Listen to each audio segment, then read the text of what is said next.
नमस्कार दोस्तों, छोटी चर्चा ज्योतिष के ऊपर हम एक श्रृंखला व्यवसाय के ऊपर, जीविका उपार्जन के ऊपर आप लोगों के साथ साझा कर रहे थे। उस श्रृंखला का तीसरा खंड, व्यवसाय में ज्योतिष किस प्रकार से सहायक उपकरण बनकर कार्य कर सकता है एवं ज्योतिषीय योग, उपाय, परिहार किस प्रकार से जीविका उपार्जन में सहायता प्रदान कर सकते हैं, उससे संबंधित ज्योतिषीय चर्चा का आज तीसरा खंड। हमने मेष लगन के ऊपर ज्योतिषीय चर्चा विचार गोष्ठी आरंभ करी थी, जिससे कि एक एक करके मेष उपरांत अन्य खंड भी बना सकें। ज्योतिषीय मेष लगन के ऊपर जो चर्चा थी, आज उसका तीसरा खंड। मेष लगन के अंशों के अनुसार, अर्थात मेष लगन कितने अंश के हैं, तो उसमें किस प्रकार से और बल प्रदान किया जाए दशम भाव को, उसके अनुसार आज की चर्चा का विषय रहेगा। आज की विचार गोष्ठी का, विचारों के आदान प्रदान का, संगोष्ठी का विषय रहेगा।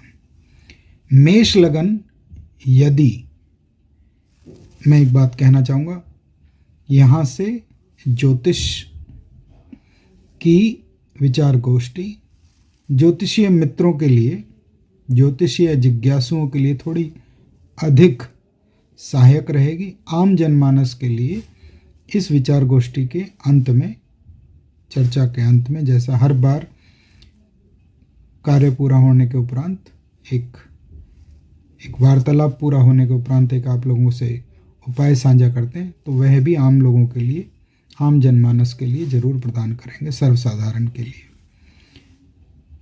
मेष लगन के जातक, जिनका लगन मेष है, यदि 0 अंश से दशम अंश तक, अर्थात 0 अंश से 10 डिग्री तक, आम बातचीत में कहें तो इसे, यदि उदित है, मेष लगन 0 अंश से 0 अंश से 10 डिग्री तक उदित है, तो क्या करना चाहिए। एवं मेष लगन यदि 10 डिग्री से 23 डिग्री 20 मिनट के मध्य उदित है, तो क्या करना चाहिए। एवं मेष लगन यदि 23 डिग्री 20 मिनट से लेके 30 डिग्री तक उदित है, तो क्या करना चाहिए। यहाँ पे नक्षत्रों की अत्यधिक महत्वपूर्ण योगदान भूमिका बनी रहेगी।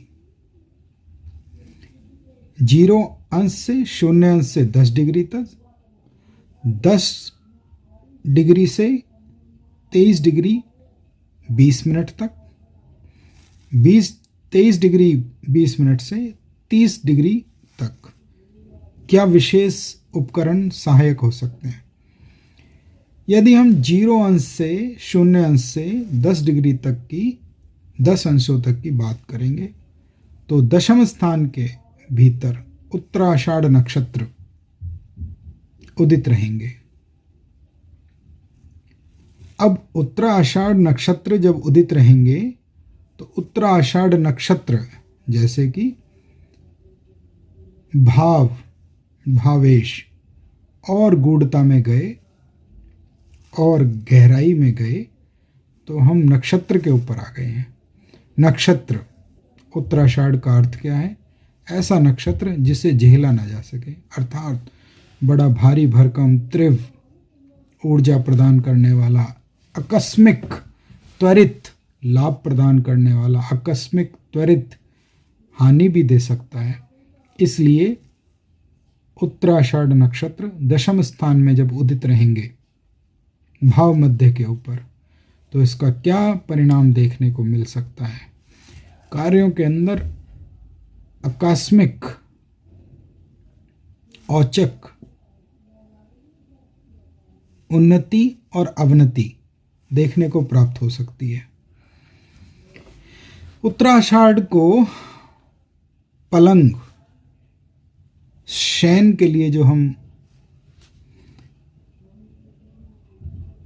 फर्नीचर, उपकरण, पलंग इस्तेमाल करते हैं, प्रयोग करते हैं, उसको उत्तराषाढ़ के साथ जोड़ के देखा गया है। उसकी आकृति ऐसी बताई है, अर्थात ऐसे लोग जिनका लगन 0 अंश से, मेष लगन 0 अंश से और 10 अंश तक है, 0 अंश से 10 अंश तक है मेष लगन। इन जनमानस के लिए साज सज्जा का कार्य, पलंग से संबंधित कार्य। अब पलंग कहना एक छोटा शब्द है, लघु शब्द है। इसकी व्याख्या करी जाए तो कितनी बड़ी हो सकती है। जैसे विश्राम गृह, जहाँ पलंग का इस्तेमाल होता है, ऐसे आमोद प्रमोद के स्थान जैसे होटल, रेस्टोरेंट्स, जहाँ पे लोग विश्राम भी करने जाते हैं, आनंद भी लेने जाते हैं, ऐसा विक्रय केंद्र, ऐसी दुकान जहाँ पे फर्नीचर के रूप में पलंग का ही काम होता है। इसी प्रकार से पलंग से संबंधित कार्य, एक, केवल पलंग से संबंधित सीमित ना रहें और थोड़ा इसे आगे बढ़ें। दूसरा, फर्नीचर के कार्य। 2, व्यक्ति के विश्राम करने का स्थान। 3, इस प्रकार से इसको जोड़ते चले जाइएगा तो दशम स्थान से संबंधित ऊर्जाओं का और भरपूर आनंद व्यक्ति अपने व्यवसाय में ले सकेगा। दूसरे प्रकार से समझे, यदि आप अपने कार्य क्षेत्र में, कार्य स्थान पर एक अच्छे बड़े भवन के स्वामी हैं, आपका व्यवसाय इतना बड़ा है जिसमें आप कुछ समय कार्य भी कर रहे हैं और कुछ क्षण के लिए विश्राम भी कर रहे हैं, तो वहाँ पे इस प्रकार का कोई विश्राम करने का स्थान बनाइए। भले ही वो एक सीमित मात्रा में बनाइए, क्योंकि वो निवास स्थान तो नहीं है, वो कार्य स्थान है। तो जैसे हमने कई ऐसे हमारे औद्योगिक मित्र, वाणिज्यिक मित्र देखे जिनका मूलतः समय प्रातः काल से लेके औसतन संध्या काल तक अपने व्यवसाय स्थान में, अपने कार्य स्थान में ही व्यतीत होता है। इतने समय कार्य करने की अवधि में थोड़ा तो विश्राम चाहिएगा। तो उन्होंने एक विशेष प्रकार से अपने ऑफिस, कार्यालय के साथ जुड़ा हुआ विश्राम स्थल भी बनाया हुआ है और थोड़ी देर वो उस पर विश्राम भी करते हैं। ये केवल मैंने मेष लगन के जातकों के लिए 0 अंश से 10 अंश तक के लिए कहा है। आप ऐसा समझिए, मान लीजिए, एक अनुमान कीजिए कि ऐसा स्थान ना बन पाए तो क्या करें। जिस स्थान पे आप बैठते हैं, क्या उसका बैठने का स्थान, गद्दी, चेयर, क्या इस प्रकार से हो सकती है जिसमें आप थोड़ा सा विश्राम भी कर सकें। अर्थात बहुत देर ऊर्जा प्रयोग करने के बाद व्यक्ति को थोड़ा विश्राम भी चाहिए होता है, नई ऊर्जाओं को दोबारा से पुनः जागृत करने के लिए। ये उत्तराषाढ़ का मूल स्वरूप बताया है। उत्तराषाढ़ के स्वामी विश्वदेव हैं, विश्वदेवा कहें, विश्वदेव कहें, अर्थात सभी देवताओं का मिश्रित स्वरूप इसके अंदर देखा गया है। क्या समझना चाहिए? भगवान विष्णु, श्री हरि विष्णु का चतुर्भुजी रूप या बहुमुखी रूप आप ऐसा कई विग्रहों में, चित्रों में देखेंगे कि भगवान विष्णु का चतुर्भुजी रूप, विग्रह रूप, बहुमुखी रूप दृश्य होने का अवसर प्रदान होता है। तो ऐसा चतुर्भुजी रूप, ऐसा विराट रूप जिसमें भगवान विष्णु ने कई मुख धारण कर रखे हैं और संसार को ऊर्जा प्रदान कर रहे हैं। विश्वे देवा, सभी देवताओं का मिश्रित स्वरूप अपने कार्य स्थान पे लगा सकते हैं, या जो अपनी पूजा पद्धति के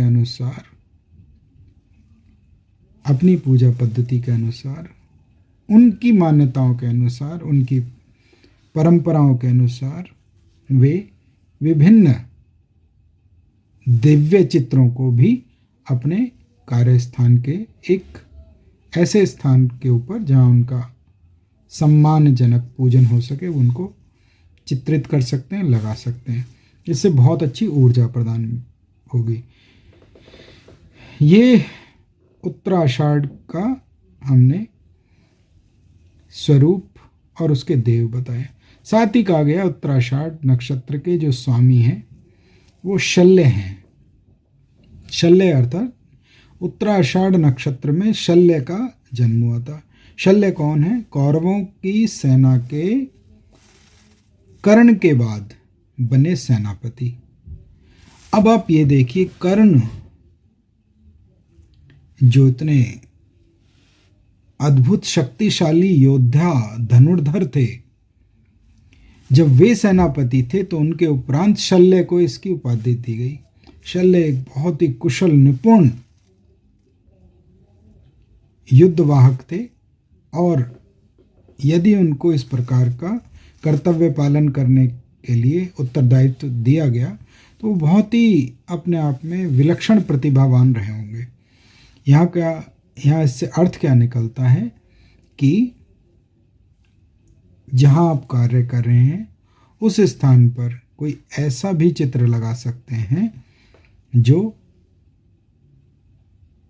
एक समूह का नेतृत्व करने वाला व्यक्ति हो। भगवान शल्य का, श्री हरि शल्य का चित्र इतनी सुगमता से हो सकता है ना मिले, तो आप ऐसा किसी चित्र को भी अपने स्थान पे लगा सकते हैं, क्योंकि यहाँ नेतृत्व के बारे में कहा गया है। तो शल्य नेतृत्व कर रहे थे कौरवों की सेना का कर्ण के बाद। तो ऐसा चित्र भी अपने कार्यालय में लगा के रखें कि आप किसी को नेतृत्व करते देखें, कोई व्यक्ति, कोई व्यक्तित्व, कोई महान विभूति किसी कार्य का नेतृत्व कर रहे हैं एवं जन समूह उनका अनुसरण कर रहे हैं।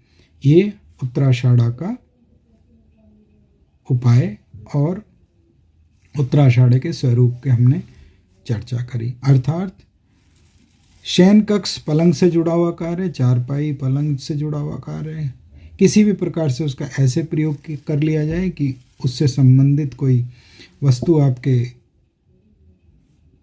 कार्य क्षेत्र में प्रयोग हो सके। यदि वैसा संभव ना हो तो भगवान विष्णु का विराट स्वरूप, जिसमें विभिन्न देवताओं के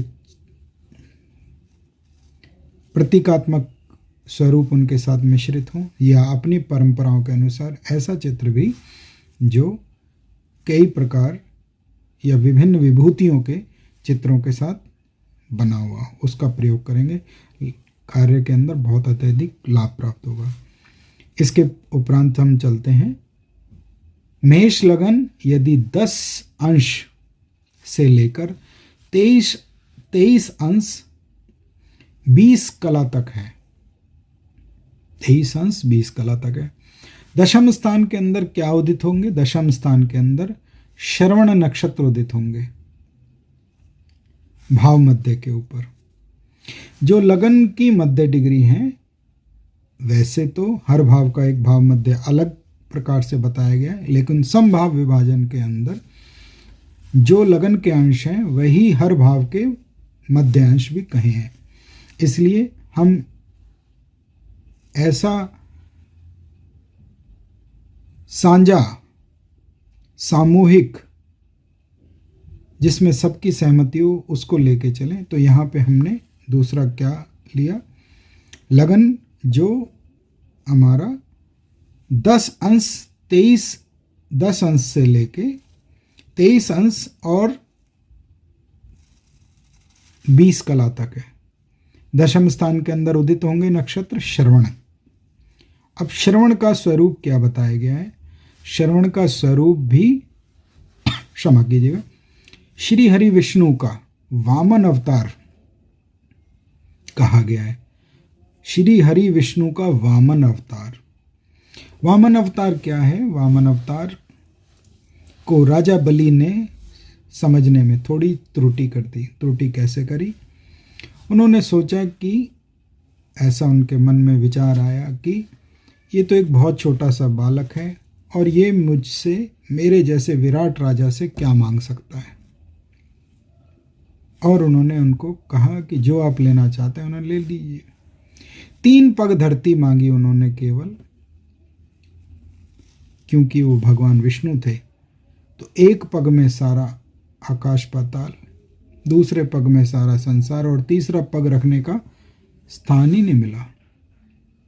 तब राजा बलि ने अपना सर, अपना मस्तिष्क, अपना सर उनके सामने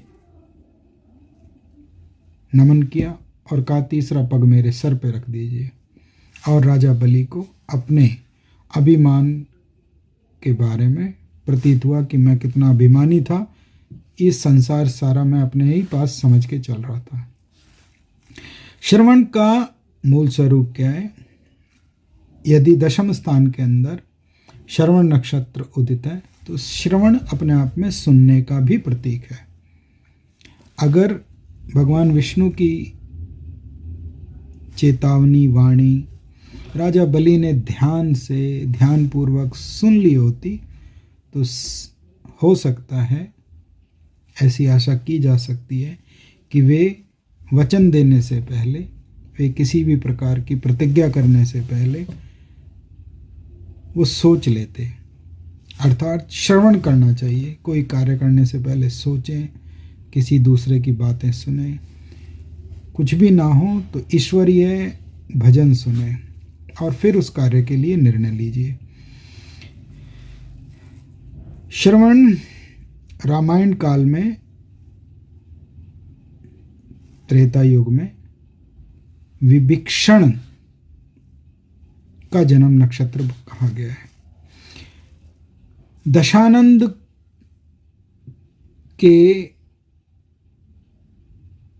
पराजय में, या ये कहें कि दशानंद को पराजित करने के लिए भगवान श्री राम ने विभीषण का सहयोग लिया और विभीषण से जो उन्होंने सुना, श्रवण किया, उसका प्रयोग उन्होंने दशानंद के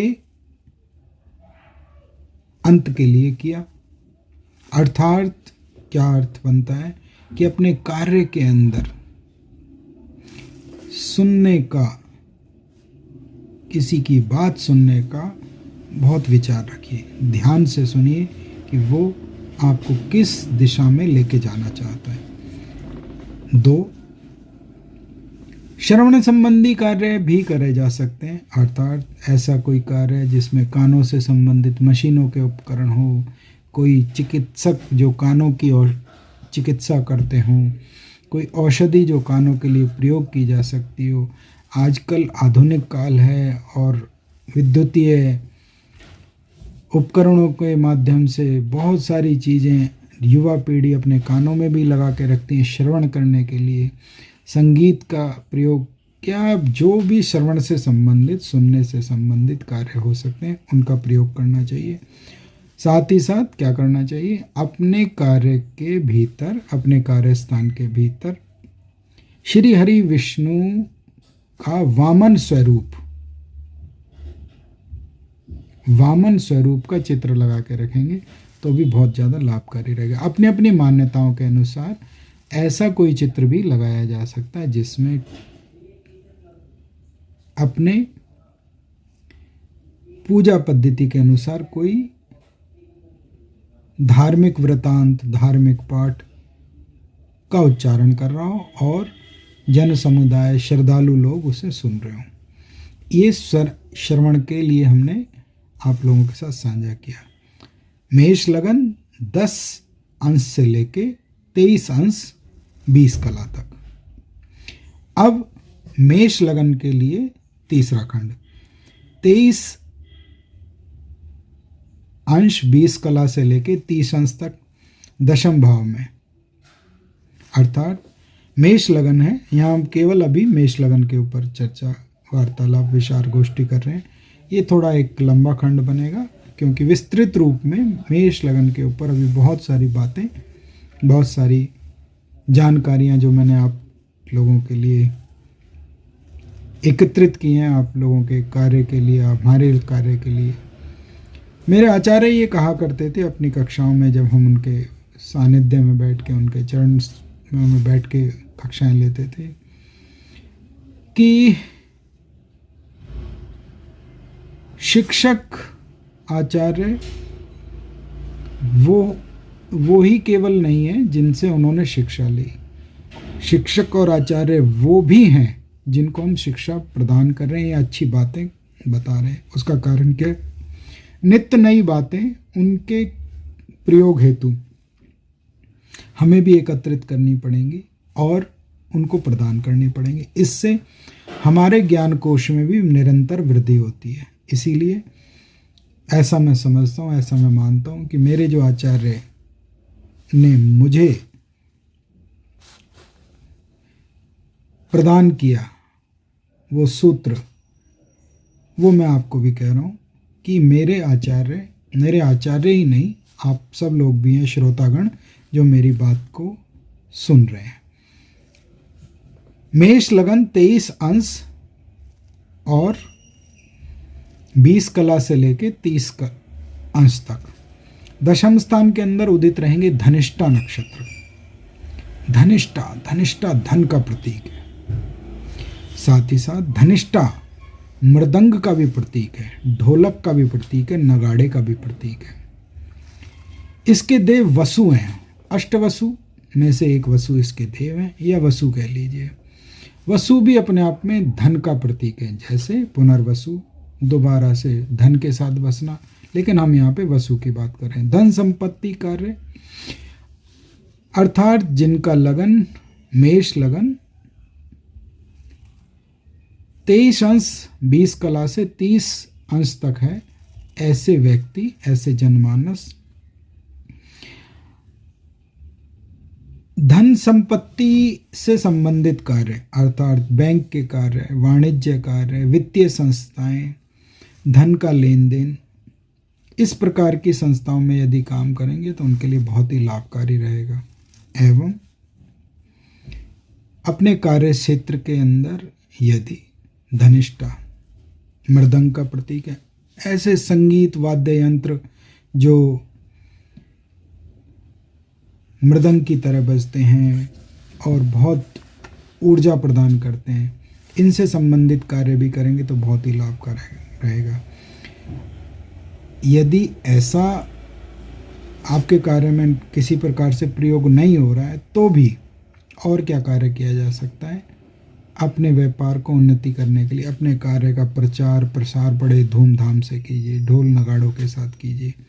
अपने कार्य स्थान पे ऐसा कोई विग्रह, ऐसा कोई देवीय चित्र जिसमें मृदंग बजाती हुई देवी हों, मृदंग बजाते हुए देव हों, उनका प्रयोग भी आप अपने स्थान पे कर सकते हैं। छोटी चर्चा ज्योतिष में आपने भाग लिया, धन्यवाद, प्रणाम, खुश रहिए। बहुत आप लोगों के लिए एक एक करके खंड आगे बना रहे हैं। अभी दशम भाव की गाथा अभी चलेगी और इसके अंदर इसके बाद दशम भाव के दशमांशों से भी फल का और गूढ़ निरीक्षण करेंगे। जैसे दशमांश इंद्र अग्नि यम, राक्षस वरुण वायु, कुबेर ईशान ब्रह्मा अनंत। इंद्र का अर्थ राजपाट संभालना, अग्नि का अर्थ तुरंत कार्य करना, अभियंता के कार्य करना, इंजीनियरिंग के काम करना, यम का अर्थात समय का ध्यान रखना, समय का सदुपयोग करना, ऐसे कार्य जो चरणबद्ध कार्य समय पे पूर्ण होने चाहिए। राक्षस का अर्थ जिसमें यांत्रिक प्रयोग ज़्यादा हो सके, युति लगानी पड़े। जब अगला खंड इसके बाद बनाएंगे दशमांश के ऊपर तो आप लोगों के साथ साझा करेंगे। संक्रमण दोबारा से पुनः समाचार पत्रों के माध्यम से प्राप्त हो रहा है कि बढ़ रहा है। अपना बहुत ध्यान रखिएगा। आपका हमारा स्वास्थ्य